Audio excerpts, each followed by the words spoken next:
দরবেশ বাদশাকে ডাক দেয়া হলো, বাদশা, আপনার কাছে আমি আমার কোনো অভাব পূরণের জন্য আসি নাই, আমি আপনার কাছে এসেছি একটা প্রশ্ন করতে, প্রশ্নের উত্তর পেয়ে আমি চলে যাব। বাদশা ডাক দেয়া বলে, দরবেশ, আমি হইলাম জগতের বাদশা, আমার কাছে তুমি প্রশ্ন করতে আসছো, বলো তোমার প্রশ্নকে আমি উত্তর দিয়ে দিই, তুমি চলে যাও। বাদশা এই কথা বলার পর দরবেশ ডাক দেয়া, আপনাকে তেমন কঠিন কোনো প্রশ্ন আমি করবো না, আপনাকে প্রশ্ন করার মতো কঠিন কোনো প্রশ্ন আমার কাছে নাই, আপনি যেহেতু জগতের বাদশা, অনেক জ্ঞানী গুণী মানুষ, একটা সামান্য প্রশ্ন আপনাকে করবো, উত্তর দিয়ে দিবেন, আমি চলে যাব। বাদশা ডাকতে বলে, এত ঘুরায় পেছায় না বইলা সহজে বলো তোমার প্রশ্নটাকে উত্তর দিয়ে দে। এবার দরবেশ ডাক দিয়ে বলে, বাদশা, আপনার কাছে আমার প্রশ্ন হলো এক গ্লাস পানির দাম কত, আপনি আমাকে বলেন। যদি আপনি বলতে পারেন এক গ্লাস পানির দাম কত, সেই দামের মূল্যটা শুনে আমি চলে যাব। বাদশা এবার ডাক দিয়ে বলে, দরবেশ, আমার মূল্যবান সময় নষ্ট করার জন্য তোমার কাছে সামান্য একটা প্রশ্ন তুমি আমার কাছে নিয়ে আসলা, পানির ব্যাপারে তুমি আমার কাছে জিজ্ঞাসা করতেছো। এই দরবেশ, পানির দাম কি আবার কেউ জিজ্ঞাসা করে নাকি? তোমার কতটুকু পানির প্রয়োজন আমার রাজ দরবারে আছে, নিয়ে যাও, গ্রামের দাম পানি তুমি নিয়ে যাও। আমার কাছে পানি তো 1 টাকা দাম পানি আমার কাছে হবে না, কারণ আমার রাজ দরবারে তো পানির কোনো অভাব নাই, পানি আমাকে কোনো রাজ্য থেকে কিনে আনতে হয় না, পানির জন্য আমাকে কোনো ট্যাক্সও দিতে হয় না, আমি ফ্রি পানি পান করি। আমার কাছে পানির জন্য তুমি মূল্য জিজ্ঞাসা করলে আমি কিসের উত্তর দিব? তোমার যত পানি আছে, তোমার যত পানি লাগবে আমার রাজ দরবার থেকে তুমি নিয়ে যাও। রাহমাতুল্লাহি ওয়া বারাকাতুহু। نحمده ونستعينه ونستغفره ونؤمن به ونتوكل عليه ونعوذ بالله من شرور أنفسنا ومن سيئات أعمالنا من يهده الله فلا مضل له ومن يضلله فلا هادي له ونشهد أن لا إله إلا الله وحده لا شريك له ونشهد أن سيدنا ومولانا محمدا عبده ورسوله أما بعد فأعوذ بالله من الشيطان الرجيم بسم الله الرحمن الرحيم يرفع الله الذين آمنوا منكم والذين أوتوا العلم درجات وقال رسول الله صلى الله عليه وسلم كن عالما أو متعلما أو محبا أو متعبا ولا تكن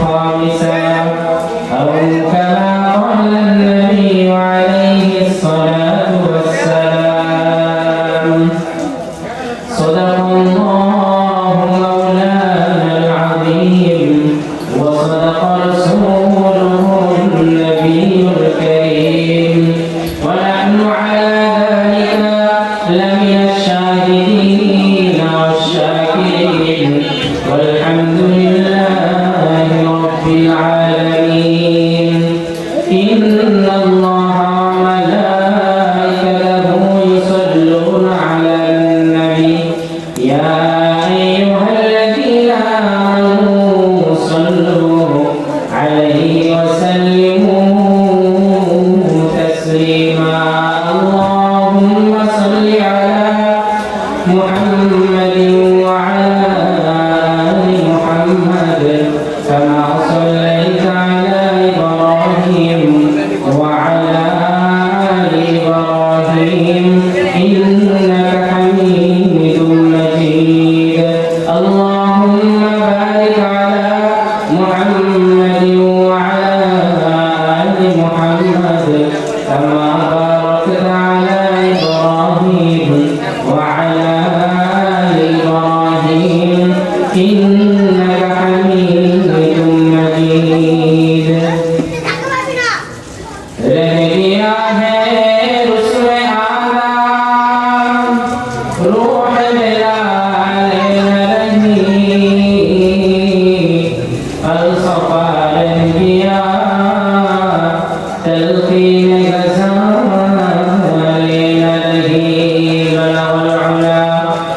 كماله كشف الدجى بجماله حسنت جميع خصاله صلوا عليه وآله لا إله إلا الله لا إله إلا الله لا إله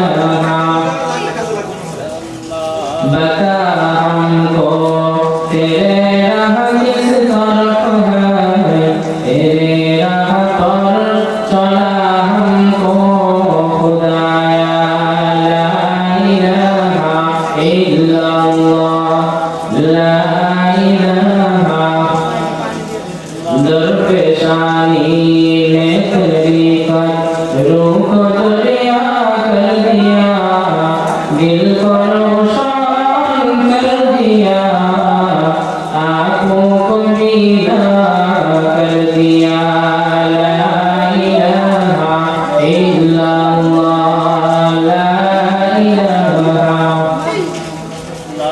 ला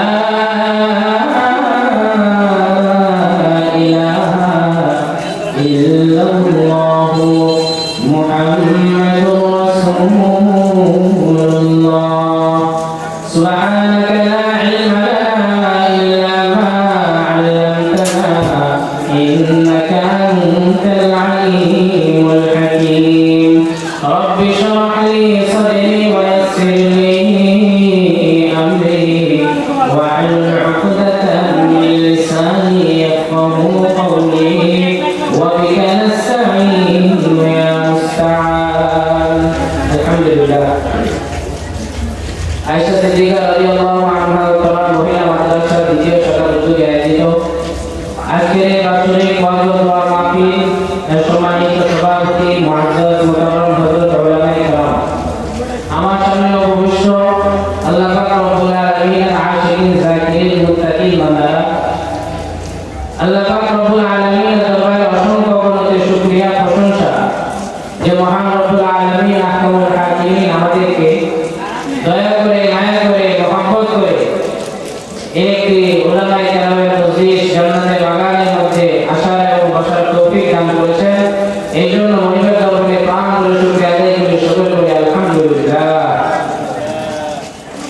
আল্লাহ পাক রব্বুল আলামিন বলেন আমি যখন বান্দাকে নিয়ামত দান করি বান্দা যখন সেই নিয়ামত পেয়ে নিয়ামতের শুকরিয়া আদায় করে আমি আল্লাহ তার নিয়ামতকে আরো বাড়িয়ে দিই বলে সুবহানাল্লাহ আল্লাহ পাক রব্বুল আলামিন আমাদেরকে জন্মের পর থেকে সৃষ্টি করার পর থেকে এই পর্যন্ত প্রত্যেকটা পয়েন্টে পয়েন্টে আমাদেরকে নিয়ামত দিয়ে এই পর্যন্ত নিয়ে এসেছে দুনিয়াতে আল্লাহর নিয়ামত ছাড়া বাঁচা বড় মুশকিল আল্লাহ তাআলা আমাদেরকে যে পরিমাণ নিয়ামত দিয়েছেন আমরা যদি একটু কল্পনা করি নিয়ামত কল্পনা করে আমরা শেষ করতে পারবো না কি পরিমাণ নিয়ামত আল্লাহ পাক আমাদেরকে দান করেছেন একটা নিয়ামতের মধ্যে একটা ধরে সাধারণ পানি এই পানিটা আল্লাহ পাক রব্বুল আলামিন আমাদেরকে ফ্রি খাওয়াইতেছেন পানি কিন্তু আমাদের কিনে খেতে হয় না আল্লাহ পাক রব্বুল আলামিন আমাদেরকে ফ্রি পানি খাওয়াইতেছেন এখন যদি আপনাদের কাছে প্রশ্ন করা হয় যে পানির দাম কেমন হতে পারে যে পানিটা পান করতেছেন দাম কেমন হতে পারে আপনারা বলবেন পানির আবার দাম কিসের আমরা তো সবসময় তেল ছাড়তেছি পানি পড়তেছে পান করতেছি আমরা তো পানি কিনে খাই না তো পানি তো আমাদের কাছে অনেক অনেক আছে তাই না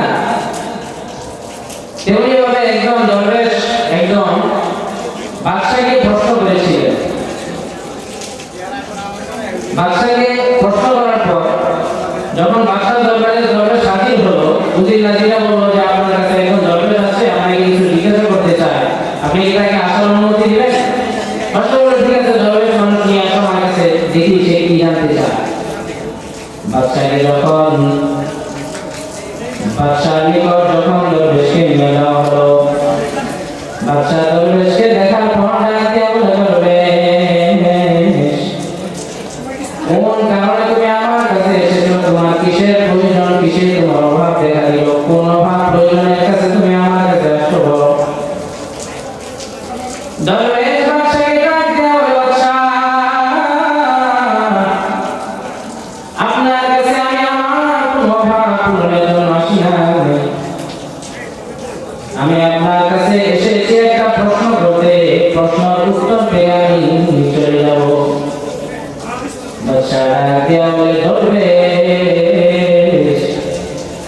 আমি হইলাম জগতের বাদশা, আমার কাছে তুমি প্রশ্ন করতে আসছো, বলো তোমার প্রশ্নকে আমি উত্তর দিয়ে দিই, তুমি চলে যাও।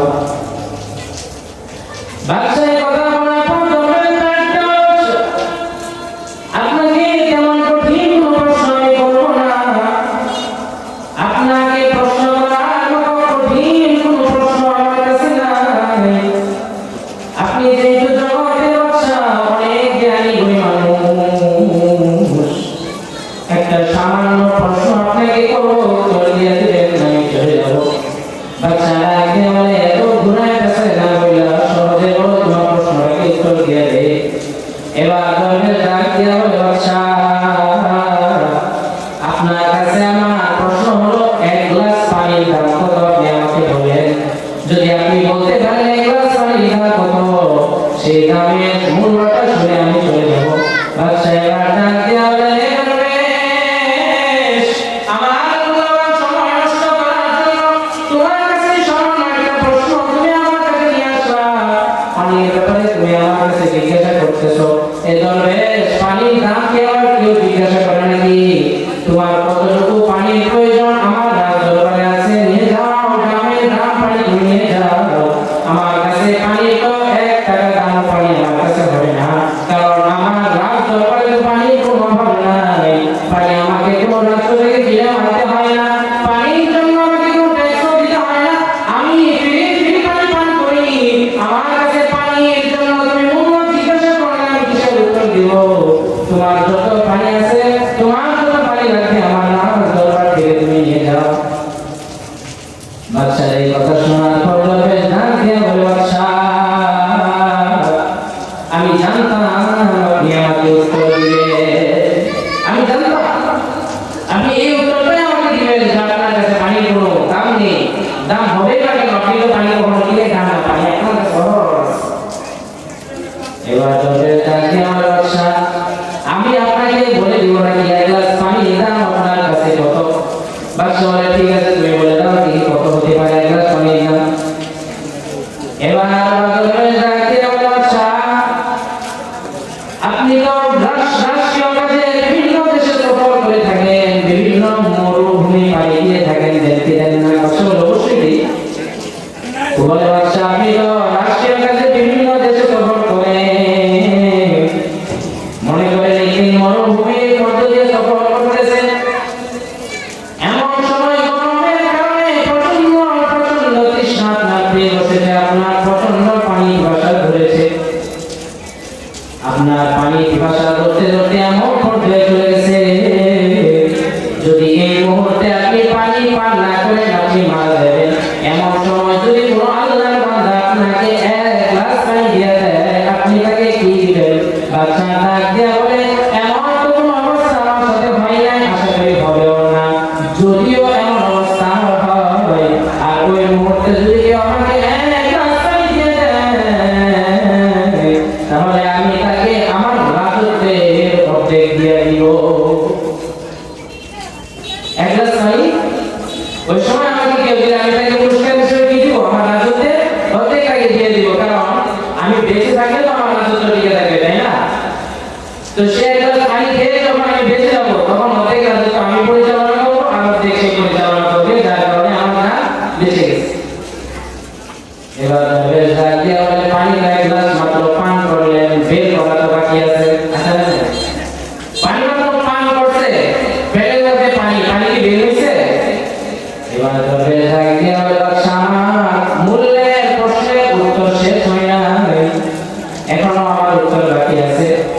এবার দরবেশ ডাক দিয়ে বলে, বাদশা সেই পানি আপনি পান করার পর, এমন তৃষ্ণার্ত অবস্থায় পানি পান করার পর যখন আপনার পানিটা বের করার প্রয়োজন হয়, আপনার যখন পেশাবের বের হয়, মনে করেন পেশাবটা আপনার আটকে গেল, পেশাব বের হইতেছে না, পেশাব আটকে গিয়ে আপনার এমন অবস্থা হয়েছে, এখন যদি আপনি পেশাব বের না করেন আপনি পেটে মারা যাবেন। এই মুহূর্তে এসে যদি একজন আল্লাহর বান্দা আপনার পেশাব বের করার জন্য কোনো পদ্ধতি বলে দেয় বা বের করার কোনো উপায় বলে দেয়, ওই মুহূর্তে আপনি তাকে কি পুরস্কার দিবেন? বাদশা ডাক দিয়ে বলে, দরবেশ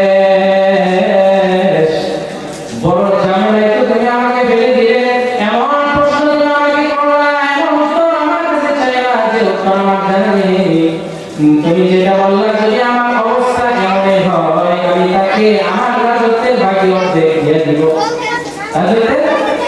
বাকি অর্ধেক দিয়ে দিব। কারণ যেহেতু আমি প্রস্তাব বের করতে না পারার কারণে আমি মৃত্যুবরণ করবো, তখন তো আমার রাজত্ব থাকবে না। আর যে ব্যক্তির কারণে আমি বিচ্ছিন্ন তাকে আমি আমার রাজত্বের অর্ধেক দিয়ে দেব। এবার এক গ্লাস পানির দাম আপনার কাছে জিজ্ঞাসা করলাম, আপনার কাছে পানির দামের মূল্য নাই, কিন্তু আশা শুনে রাখো আমি তোমাকে যে উত্তর দিলাম এই উত্তরের কারণে তোমার মুখ থেকে নিজেই মূল্য তুমি বলে দিয়েছো। অর্থাৎ এক গ্লাস পানি খেয়েছ এবং বের করতে তোমার গোটা রাজত্বই শেষ, ঠিক না? তোমার কাছে এক গ্লাস পানি কোনো দাম নেই, আর অথচ তুমি এক গ্লাস পানি এখন খেলে আর বের করলে তোমার রাজত্বই চলে গেল, ফকির হয়ে গেল। তাহলে সেই পানি আল্লাহ পাক আমাকে আপনাকে দিয়ে কত গ্লাস পান করাইতেছে এবং বের করতেছে, জানা আছে? জানা আছে আপনাদের? যখনই পানি পিপাসা হচ্ছে পানি খাচ্ছি, মনে হলো না কত ফোঁটা পানি আমি পান করতেছি, হিসাব আছে কোনো? যখন পেশাব বের হচ্ছে যাচ্ছি, পেশাব করে চলে আসছি, এটা আল্লাহ তাআলার নিয়ামত না? এই জন্য নিয়ামতের শুকর আদায় করতে হবে। আল্লাহ পাক বলেন নিয়ামতের শুকরিয়া আদায় করলে আমি কি করি? নিয়ামত আরো বাড়িয়ে দিই। আর যদি নিয়ামতের শুকরিয়া আদায় না করে তাহলে আমি তার নিয়ামত ছিনিয়ে নিই, অর্থাৎ তাকে এমন বিপদ মুসিবত দিয়ে আমি তাকে পরীক্ষা করি যে তাকে যে নিয়ামতগুলো দিয়েছিলাম সেই নিয়ামত থেকে যখন সে বঞ্চিত হয়ে যায়, সে বঞ্চিত হওয়ার কারণ দুনিয়ার সমস্ত বিপদ এবং বালা মুসিবতের মধ্যে সে পতিত হয়। এই জন্য সদা সর্বদাই আমরা যেখানেই থাকবো আমাদের হাত দুইটা আছে এটা আল্লাহর নিয়ামত, পা দুইটা আছে আল্লাহর নিয়ামত, চক্ষু দুইটা আছে আল্লাহর নিয়ামত, কান দুইটা আছে আল্লাহর নিয়ামত। যদি বিশ্বাস না হয় যার হাত নাই তার দিকে তাকিয়ে দেখেন সে কত কষ্ট করতেছে। যার চোখ দুইটা আল্লাহ দেয় নাই তার কত কষ্ট, যার পা দুইটা আল্লাহ পাক দেয় নাই, পা দিয়ে হাঁটার কি মজা সেটা অনুভব করতে পারে না। যার কানের শ্রবণ শক্তি আল্লাহ তুলে দিয়েছে, সে আওয়াজ শ্রবণ করার কি যে একটা মজা, কি যে একটা স্বাদ, কি যে একটা উপকারিতা সেটা সে পায় না, ঠিক না? যারা বোবা কথা বলতে পারে না তারা জানে না কথা বলার কি স্বাদ। আর আল্লাহ পাক রব্বুল আলামিন দয়া করে মায়া করে আমার আপনার মধ্যে সমস্ত কিছু দিয়ে দিয়েছেন। এখন যদি আমরা এই নিয়ামত পাইয়ে আমাদের শুকরিয়া আদায় না করি তাহলে আল্লাহ পাক যদি আমাদেরকে শাস্তি দেন, এটাকে আমাদেরকে অন্যায় করা হলো, অন্যায় হলো। আল্লাহ পাক বলেন আমি তোমাকে সব দিলাম আর তুমি আমার নিয়ামতের শুকরিয়া আদায় করলে না। এখন বলবেন যে নিয়ামতের শুকরিয়া কিছু আলহামদুলিল্লাহ বলে আদায় হয়ে যায়। আলহামদুলিল্লাহ তো আপনি সর্বদাই বলবেন, এটা তো আপনাকে বলতেই হবে, কিন্তু শুধু আলহামদুলিল্লাহ বললেই কি শুকরিয়া আদায় হয়ে গেল? আপনাকে আল্লাহ পাক চক্ষু দান করেছেন, চক্ষু নিয়ে আমাদের শুকরিয়া আদায় করবেন। চক্ষু দিয়ে দেখে দেখে আপনি কোরআন শরীফ পড়বেন, এই চক্ষু দিয়ে আলেমদের দিকে তাকাবেন, এই চক্ষু দিয়ে দেখে দেখে আপনি সমাজের ভালো কাজগুলো করবেন। এই চক্ষু দিয়ে কোনো গুনাহ জিনিসের দিকে তাকাবেন না, কোনো গুনাহ কাজ আপনি চক্ষু দিয়ে করবেন না। যখন এই চক্ষু দিয়ে আপনি আল্লাহর বিধানগুলো পালন করবেন তখন এই একমাত্র চোখের শুকরিয়া আদায় হবে। যখন আল্লাহ পাক আপনাকে কান দিয়েছে, কানের শ্রবণ শক্তি দিয়েছে, কানের শুকরিয়া আদায় করতে হবে। আপনাকে কান দ্বারা নাচ গান শুনতে হবে, গান শুনতে হবে, ঠিক না? তাহলে শুকরিয়া আদায় হবে। আপনাকে কান দিয়েছে আল্লাহ পাক, শ্রবণ শক্তি দিয়েছে, আপনি কান দিয়ে গান শুনতেছেন, অযথা কথাবার্তা শুনতেছেন, গালিগালাজ শুনতেছেন, তাহলে আপনার শুকরিয়া আদায় হয়ে গেল, তাই না? আল্লাহ পাক রব্বুল আলামিন বলেন আমি তোমাকে কান দিলাম তাই বলে এই নয়, তুমি এই কান দিয়ে যত ধরনের নষ্ট কথা তুমি শ্রবণ করবা। আল্লাহ পাক রব্বুল আলামিন বলেন আমি তোমাকে কান দিয়েছি, কানের কাজ হলো 5 ওয়াক্ত আযান শুনে মসজিদে যাওয়া, ঠিক না? এই কান দিয়ে তুমি কোরআন তেলাওয়াত শ্রবণ করবা, এই কান দিয়ে তুমি কোরআন হাদিসের কথা শুনবা, এই কান দিয়ে তুমি তোমার পিতা মাতার কথা শুনে তাদের আদেশ নিষেধগুলো মানবা, এই কথা দিয়ে কান দিয়ে তুমি ভালো কথাগুলো শ্রবণ করবা।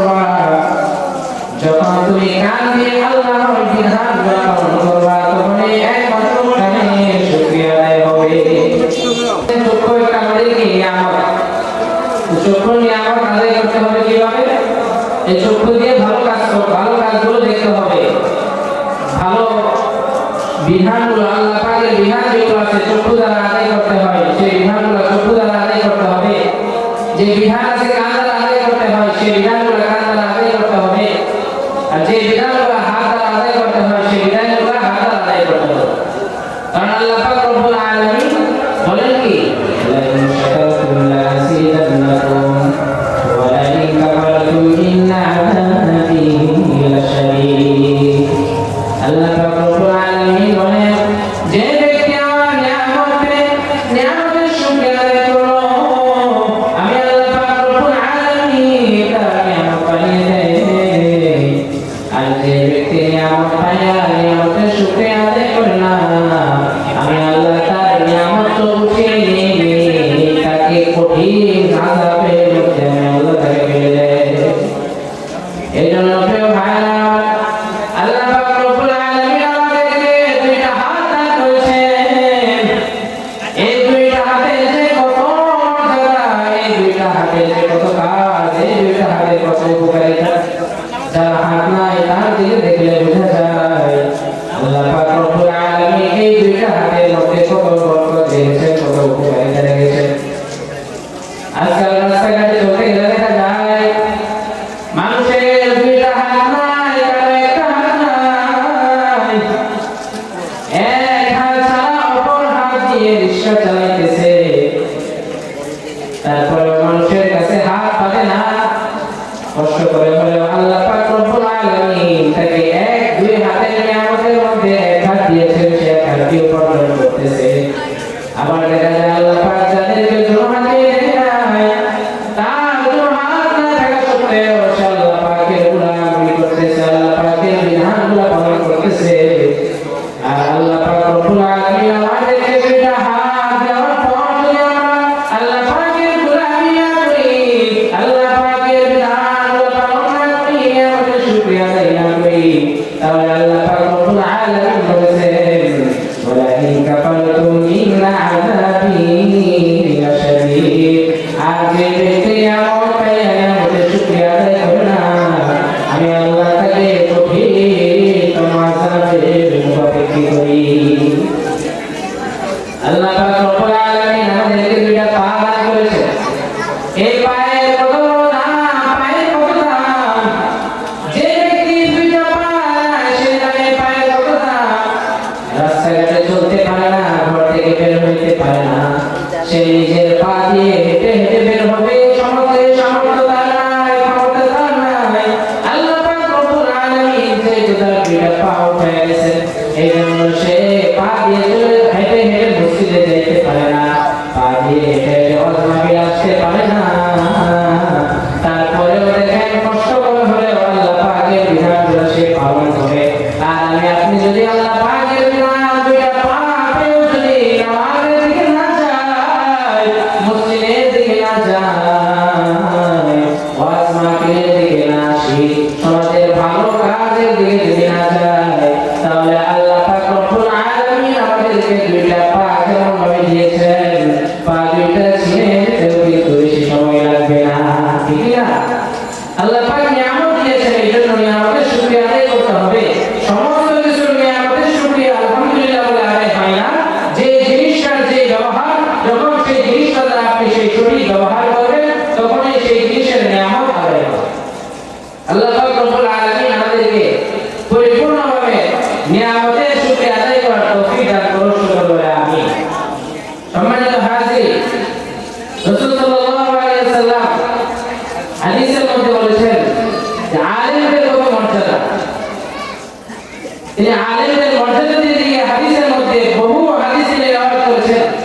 তার মধ্যে প্রসিদ্ধ একটা হাদিস হলো, কুন আলিমান আও মুতাআল্লিমান আও মুহিব্বান আও মুতাআল্লিমান ওয়া লা তাকুন খামিসা।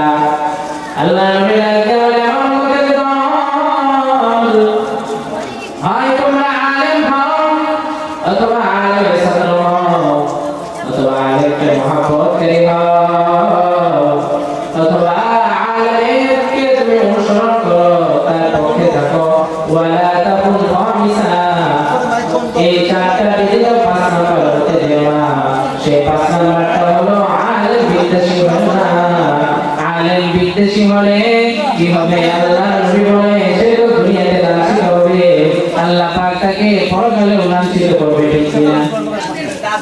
এই জন্য ভাইরা আমরা চেষ্টা করবো আল্লাহ পাকের এই আমাদের যথাযথ শুকরিয়া আদায় করে এবং আলেমদের সাথে থেকে জীবনকে গঠন করে আল্লাহ পাককে রাজি খুশি করে কবরে যেতে পেতে পারে আল্লাহ পাক সেই তৌফিক আমাদেরকে দান করুন।